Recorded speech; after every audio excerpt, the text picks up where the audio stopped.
ফেসবুকটা সিলেক্ট করে উপরে যে থ্রি ডট মেনুটা আছে ওইখানে ক্লিক করবেন। তারপর সেটিংস যে অপশনটা আছে ওইখানে একটা ক্লিক করে দিবেন।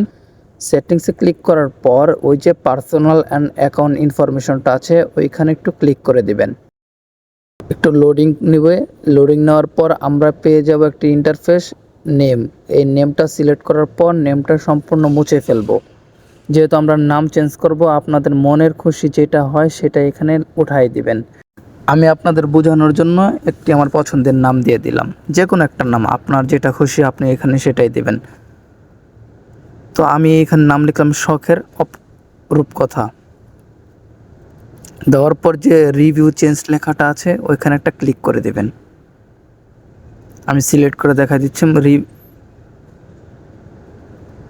এখানে দেওয়ার পর এখানে দুইটা অপশন আসবে, শখের রূপকথা, রূপকথা শখের, উল্টাপাল্টা আপনার যেটা ভালো লাগে ওইখানে সিলেক্ট করার পর যে খালি ঘরটা আছে ওইখানে পাসওয়ার্ড দিয়ে দেবেন। পাসওয়ার্ড দেওয়ার পর সেভ চেঞ্জ নামে আইকনটাতে ক্লিক করে দেবেন।